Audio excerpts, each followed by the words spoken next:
Money 9 पर आप देख रहे हैं जरा बच के। आज हम बात करेंगे डिजिटल लेंडिंग एप्स के बारे में। हाल ही के दिनों में काफी चर्चा में हैं ये एप्स। आपने देखा है कि कई लोगों ने अपनी जान तक दे दी और बहुत बहुत परेशानी से गुजर रहे हैं लोग। लेंडिंग एप्स दो तरह के होते हैं, एक जो लेजिटिमेट है, जो रजिस्टर्ड है, और हाल ही के दिनों में देखा है कि कई अनरजिस्टर्ड एप्स भी आ गए हैं बाजार में, और इनसे आप कैसे बच सकते हैं इस पर बात करेंगे जाने माने वित्त सलाहकार हर्ष रूंगटा से। बहुत बहुत धन्यवाद हर्ष जी आपका आने के लिए शो पर। सबसे पहले आपसे ये जानना चाहूँगा, ये जो हाल ही में देखे हैं ये डूबियस ऐप्स जिन पर अब पुलिस भी कार्यवाही कर रही है, रेगुलेटर भी एडवाइजरी दे रही है कंज्यूमर्स के कि बच के रहें इनसे, ये क्या चीज़ है, ये क्यों ऐसे आए हैं बाज़ार में, और क्या कर सकते हैं कंज्यूमर इनसे बचने के लिए? तो सबसे पहले तो ये अगर देखें कि ये क्यों बाजार में आए हैं तो सिंपल है, एक बहुत ही जरूरी नीड को फुलफिल कर रहे हैं। लोगों को पैसों की जरूरत होती है, छोटे अमाउंट्स की जरूरत होती है। नॉर्मली फिजिकल वर्ल्ड में वो हम आसपास के अड़ोस पड़ोस में मनी लेंडर्स होते हैं, उनसे पैसे लेते हैं, और ये उसका ऑनलाइन और डिजिटल वर्जन है, जो कि आना ही था। ये टेक्नोलॉजी की मार्च है। अब इसमें 3-4 टाइप के प्लेयर्स हैं। मैं कहूं तो 4 टाइप के प्लेयर्स हैं। एक तो प्रॉपर जिन्हें कहें कि रेगुलेटेड एनबीएफसीज हैं, जो कि इस मार्केट में अपॉर्चुनिटी देख रही हैं और जो प्रॉपरली रेगुलेटेड हैं। तो वो मतलब वो अगर शॉर्ट टर्म लोन भी देती हैं तो कम से कम 3 महीने से 9-12 महीने तक का लोन देती हैं। 3 महीने से कम का लोन नहीं देती। एकदम शॉर्ट टर्म जो 7 दिन 10 दिन ऐसे लोन्स नहीं देती। ब्याज की दरें भी उनकी मुनासिब होती हैं, मतलब चूंकि कन्वीनियंट है तो हाई होगी, लेकिन मुनासिब होती हैं। एक सीलिंग जो आरबीआई ने धारित की है उसके नीचे होती है। और मतलब उनका ग्रीवियंस रिड्रेसल प्रोसेस होता है, एक कलेक्शन मैकेनिज्म होता है। लेजिटिमेट साइड की रेंज में आती हैं ये एनबीएफसीज। तो जो भी कंप्लेंट्स हमने देखी हैं वो इन टाइप की एनबीएफसीज या उनके जो डिजिटल एप्स हैं उनके थ्रू नहीं है। सेकंड है वो एप्स जो कर तो रहे हैं एनबीएफसी के लिए, लेकिन एनबीएफसी का नाम नहीं डालते उसमें, और उसकी वजह से वो कई चीजें उसको नजरअंदाज कर देते हैं। ग्रीवियंस रिड्रेसल मशीनरी नहीं बताते, कलेक्शन प्रोसेस नहीं बताते।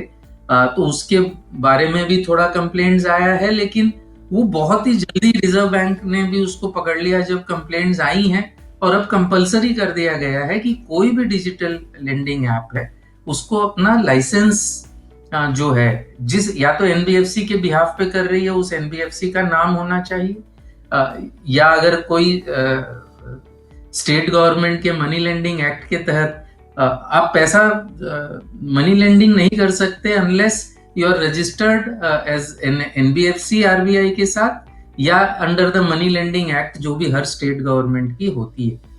तो टिपिकली अगर आप कोई एनबीएफसी के बिहाफ पे लेंडिंग कर रहा है कोई डिजिटल ऐप, तो उसको उस एनबीएफसी का नाम देना होगा। तो उसमें भी अब इतनी दिक्कत नहीं होती। तीसरा, इनकी जो शुरुआती टाइम पे उन्होंने जो किया उसको देख के कई बाहर से डिजिटल लेंडिंग एप्स आए हैं, जो कि यही चीज करते हैं, और वो जो कोई बिना एक्टिविटी के इनएक्टिव एनबीएफसीज पड़ी हुई थी उनका लाइसेंस भाड़े पे लेके, लिटरली उनको कमीशन देके, उनका नाम यूज इस्तेमाल करके वो लेंडिंग कर रहे थे। उसमें भी काफी दिक्कतें आ रही हैं। लेकिन अधिकांश जो मैक्सिमम प्रॉब्लम है वो कंप्लीटली अनरेगुलेटेड एप्स की हैं, जो कोई एनबीएफसी के साथ उनका टाई अप नहीं है, वो कोई मनी लेंडिंग एक्ट में रजिस्टर्ड नहीं है। उनकी सबसे ज्यादा दिक्कत आती क्योंकि उनपे कोई अंकुश नहीं है, और वो कलेक्शन मशीनरी में भी वो 7-7 दिन के लोन देती हैं। इंटरेस्ट रेट्स भी 200-300%, 400% ऐसे इंटरेस्ट रेट्स उनके होते हैं, जो मतलब कंप्लीटली अनरेगुलेटेड मार्केट है। और उनकी कलेक्शन मशीनरी में वो लॉ एंड ऑर्डर मशीनरी का फर्जी तरीके से इस्तेमाल करते हैं कि फर्जी एफआईआर भेज दिया कि ये देखिए हमने आपके अगेंस्ट में एफआईआर फाइल कर दिया है, या ये कोर्ट केस हमने आपके अगेंस्ट में फाइल कर दिया, आपको बुलाया गया है। ऐसे टाइप के केसेस आ रहे हैं सामने, और ये एक लॉ एनफोर्समेंट मशीनरी की जो इमेज है उसकी इमेज इतनी अच्छी नहीं है, उसको इस्तेमाल करके फर्जी तरीके से लोगों को डराया जा रहा है और पैसे ऐंठे जा रहे हैं वापस।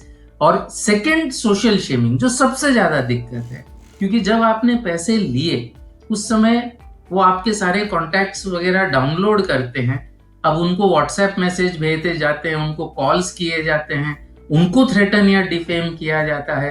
तो उस वजह से आप पे जो दबाव बनता है उसके वजह से आपको वो पैसे वापस देने पड़ते हैं, अनाप शनाप जो ब्याज की रेट पे दिए गए हैं। तो मतलब सारा रेंज है इसमें, लेकिन मैक्सिमम प्रॉब्लम ये जो फोर्थ है, कंप्लीटली अनरेगुलेटेड, इसके कारण सबसे ज्यादा प्रॉब्लम हो रही है। तो ऐसे हालात में हर्ष जी आरबीआई क्या कर सकती है?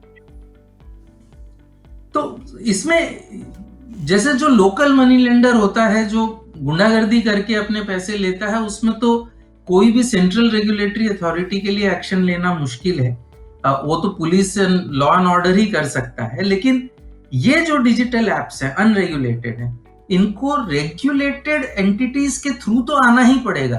वो पैसे देंगे, पैसे वापस लेंगे, तब या तो कोई बैंक होगा या कोई पेमेंट ऐप होगा, उसी के थ्रू पैसे दिए जाएंगे या वापस लिए जाएंगे।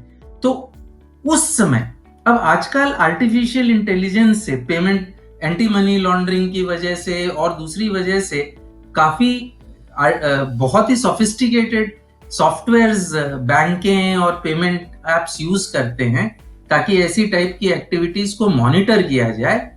उस सक्षमता को यूज करके अगर कोई अनरेगुलेटेड एंटिटी सामने आती है जो कि मनी लेंडिंग कर रही है, तो कंप्लेंट आने से पहले उसको जो है उसका एक्सेस रोक दिया जाना चाहिए। Why should an unregulated entity को क्यों ये हम मौका भी दें कि वो रेगुलेटेड एंटिटीज को यूज करके जनता को बेवकूफ बनाए? तो ये रोक पाना पॉसिबल है और इसे रोकना चाहिए। पहले भी किया गया है। क्रिप्टो करेंसी के समय अगर आपको ध्यान हो तो आरबीआई ने बैंकों को मना कर दिया था कि आप कोई भी कंपनी जो क्रिप्टो करेंसी में डील करती है उनका अकाउंट आप ना खोलें, उनको एक्टिविटी ना करने दें। तो समथिंग सिमिलर मनी लेंडिंग वालों के साथ भी किया जाना चाहिए। जो अनरेगुलेटेड है, जो रेगुलेटेड है उनको रेगुलेशन के थ्रू कंट्रोल करिए, अनरेगुलेटेड हैं उनको रेगुलेटेड एंटिटीज को इस्तेमाल न कर किया जाए, ऐसी व्यवस्था होनी चाहिए। बहुत बहुत धन्यवाद हर्ष जी आने के लिए और अपने व्यूज शेयर करने के लिए हमारे कंज्यूमर्स के साथ। जरा बच के में आज के लिए बस इतना ही, फिर मुलाकात होगी, एक और मुद्दे पर बात करेंगे। बहुत बहुत धन्यवाद।